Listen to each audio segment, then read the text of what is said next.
up, everybody, and welcome back to the channel. We're going to talk a little bit about suspension and what I do for no prep setup, right? Prep is easy, but no prep is the difficult things you got to try from track to track. And generally, what I've learned is if you're a no prep guy, minor adjustments, you can go to a radio track, hook right off the trailer. There's a lot of people spinning at radio tracks because they're trying to go the fastest they can, so the suspension is real tight, not a lot of movement. But the no prep guys, when they can go to radio tracks and more than likely right off the trailer, hook every time. But all right, so I'm gonna let y'all know what I do. Don't forget to comment, like, and subscribe, and let's get into it.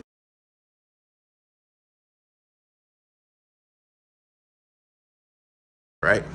So the first thing I learned is, man, you need to have you some double adjustable shocks, right? Double adjustable shocks. Got your compression right here, and then you got your rebound right there.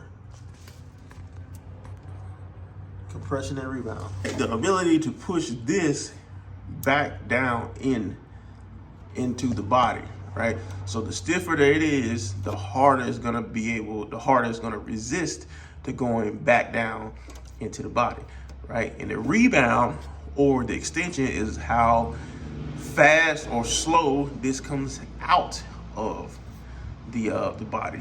Same thing with the rear shocks. So most no prep cars now, to really get it going, is you want long travel shocks. What they mean long travel is you got a lot of stem that's coming out of it, which means that front end is gonna go up in the air, right? But while your tires are still on the ground, which means more weight transfer to the back.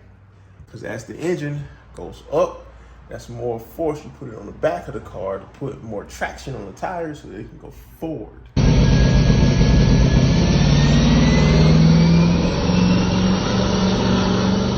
On radio prep cars, you don't need a lot of extension.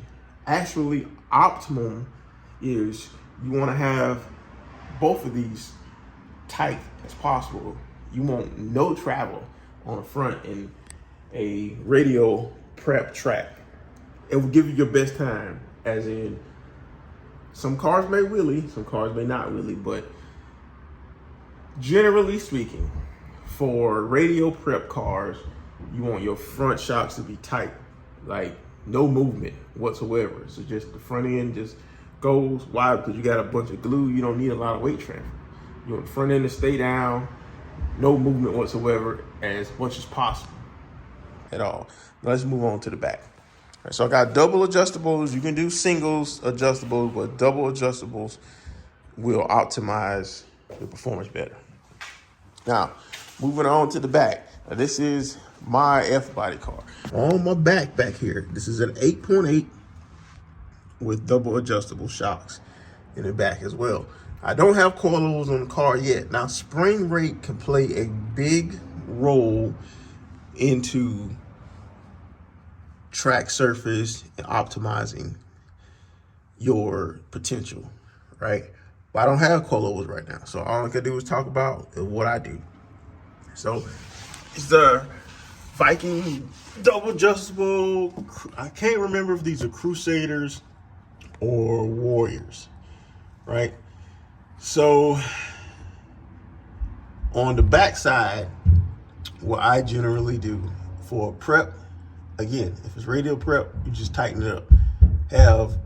If you got 18 clicks, you put both on the 18 clicks, and then you go from there, right? But on less than radio preps, again, the compression, I usually leave that maybe 2 to 3 clicks off of full tight on radio prep. Then I'll adjust it down for that. Now, on prep, you want to have it still anti-squat, which means you want to have your rear axle separate from the car. So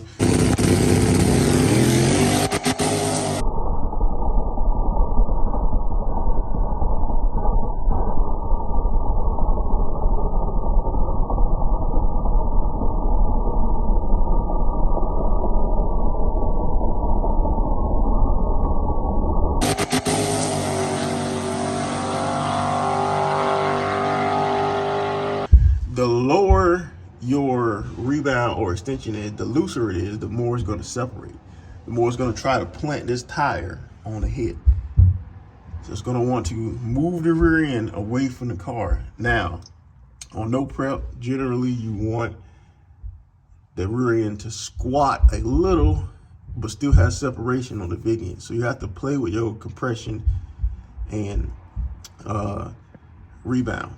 So all I can tell you is what I do. All right, guys, so that's pretty much it for my extension, man. And I have lower control arms, relocation bracket on this.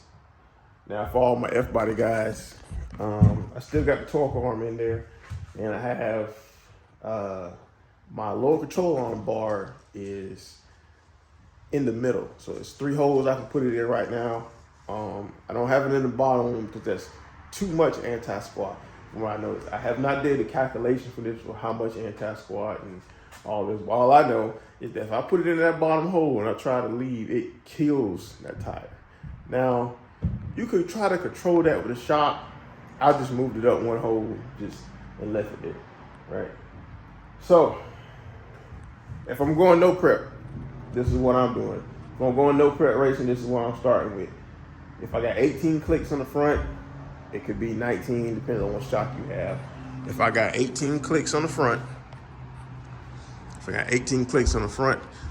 separation or extension or rebound and compression, my compression is always going to be 2 to 3 clicks. So let's say 16 clicks on compression, and I'll probably have 8, 9, 10 on rebound, depending on the track, and just try to go from there. On the back, I probably have roughly the same thing on no prep. I also have no prep weights in there. If y'all can see that, I did that a while back.